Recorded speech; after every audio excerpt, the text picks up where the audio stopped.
લક્ષ્ય ન્યૂઝ, એક નજર, એક લક્ષ્ય. ભાભરમાં ભાજપના પ્રદેશ મંત્રી નૌકાબેન પ્રજાપતિના અનામત મુદ્દે વિરોધ. નૌકાબેન પ્રજાપતિએ તૃષ્ટિકરણ અને વોટ બેંકની કારણે અનામત દૂર કરી શક્યા નથી. અનામત માથાના દુખાવા સમાન ગણાવ્યો હતો. નૌકાબેન પ્રજાપતિએ જાહેર મંચ પરથી આપેલ નિવેદનનો મુદ્દો ગરમાયો. અનામતના નિવેદનથી ભાભર તાલુકાના એસટી ઓબીસી સમાજ દ્વારા વિરોધ. ભાભરના એસટી ઓબીસી સમાજના મામલતદાર પાસે એકત્રિત થઈ નારેબાજી કરી નૌકાબેનના રાજીનામાની માંગ ઉઠવા પામી. મામલતદાર કચેરીએ જઈ મામલતદારને આપ્યું આવેદનપત્ર આપી કાર્યવાહી કરવાની માંગ કરી. ભાભર પોલીસ સ્ટેશનમાં નૌકાબેન પ્રજાપતિ વિરુદ્ધમાં આપવામાં આવી અરજી. કાર્યવાહી નહીં કરવામાં આવે તો બંધનું એલાન અને ઉગ્ર આંદોલન કરવાની ચીમકી ઉચ્ચારી. બ્યુરો રિપોર્ટ ગોપાલ કે પૂજારા, ભાભર, બનાસકાંઠા. નૌકાબેન પ્રજાપતિએ વારંવાર બાબા સાહેબનું બદનામ કરે છે અને વારંવાર બાબા સાહેબને સંસદની અંદર અમિત શાહજી બોલ્યા, બાકી રહી જતું તો નૌકાબેન બોલ્યા. માફી માગવાના બદલે તો અત્યારે ફોન બંધ કરીને બેઠા છે. 24-48 કલાકમાં માફી નહીં માગે ને તો અમે બનાસકાંઠા બંધનું એલાન પણ આપીશું અને ભૂખ હડતાળ ઉપર ઉતરીશું અમે. બરોબર, આવી અમારી માગણી છે. 24 કલાકની અંદર હોદ્દા ઉપર છે એના બધી રાજીનામું આપે અને બજારની વચ્ચે આવી અને પત્રકાર ભરોસે બોલાવી અને માફી માગે, એવી અમારી માગણી છે દલિત સમાજ સમિતિ. અમે રજૂઆત લઈને કે બાબા સાહેબનું વારંવાર અપમાન કરે છે, બંધિયારણ ઉપર હાથ નાખે છે. ઉપરથી કયા નેતા એમને ઇશારો કર્યો તો એ દિવસે 26મી જાન્યુઆરીએ તાર આટલું બધું નૌકાબેનને બોલવું પડ્યું છે? આના માટે જે અમારે કાયદેકીય કાર્યવાહી કરવી પડશે એ કરીશું. અમે હાઈકોર્ટ સુધી જશું. અત્યારે અહીંથી મામલતદાર સાહેબને આવેદનપત્રક આપ્યું છે, એફઆઈઆર કરાવીશું. એફઆઈઆર કરીને અમને જવાબ 24-48 કલાકમાં નહીં મળે તો અમે ભાભર બંધનું એલાન પણ આપીશું ને બનાસકાંઠા બંધનું એલાન પણ આપીશું.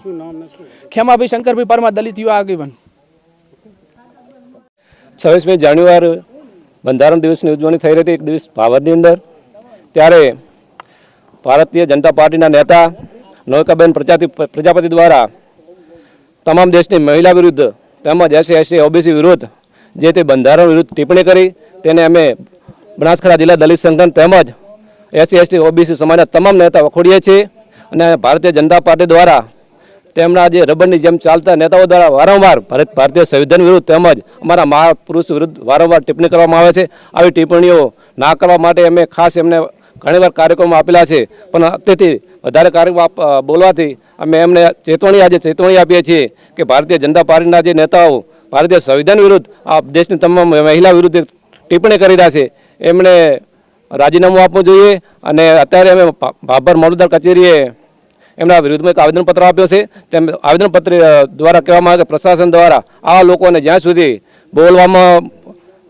બોલવાની અંદર જે બોલી રહ્યા છે એમને પ્રશાસન દ્વારા જે ભારતીય બંધારણ મુજબ જે કટાક્ષ કર્યો છે એના વિરુદ્ધમાં કાયદેસરની કાર્યવાહી કરવામાં આવે અને કાર્યવાહી નહીં કરે તો આવનારા સમયમાં બનાસકાંઠા જિલ્લા દલિત સંગઠન તેમજ એસસી એસટી ઓબીસી અને તમામ સામાજિક મુવમેન્ટ સાથે જોડાયેલા તમામ લોકોને એસસી એસટી ઓબીસીના તમામ લોકો ઉગ્ર આંદોલન કરશે. આંદોલન કરતા કોઈ પણ પ્રકારની ગુનાહિત પ્રવૃત્તિ થશે તેની સંપૂર્ણ જવાબદારી ભારતીય જનતા પાર્ટીના નેતા નૌકાબેન તેમજ આ પ્રશાસનની રહેશે.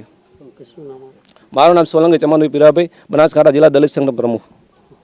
દિવસે આઝાદ ચોક ભાભરમાં નૌકાબેન પ્રજાપતિ અનામત વિરોધી બોલ્યા. એમના વિશે આજે ભાભર મામલતદાર સાહેબને આવેદનપત્ર આપ્યું છે અને આજ પછી હવે ભાભર પોલીસ સ્ટેશનમાં અરજી આપી અને એફઆરઆઈ દાખલ કરવા માટે અમે સૌ બધા આગેવાનો મળી અને એફઆરઆઈ દાખલ કરાવશું. અને એફઆરઆઈ દાખલ ન થાય તો આગળની કાર્યવાહી સૌ બધા ભેગા મળી અને કરશું. અમારી માગણી છે કે જ્યારે ત્યારે આ ભાજપના લોકો અનામત વિશે આવું તેવું બોલે છે અને અનામત બાબા સાહેબનો બંધારણ એમને 26 જાન્યુઆરીએ આ પ્રજાસત્તાક દિનને પેલું કર્યું હતું એના માટે આજે નૌકાબેન એમના વિરુદ્ધમાં બોલ્યા છે એના માટે કરીને આવેદનપત્ર આપ્યું છે. વિનોદજી વાલાજી ઠાકોર, ભાભર તાલુકા કોંગ્રેસ સમિતિ પ્રમુખ.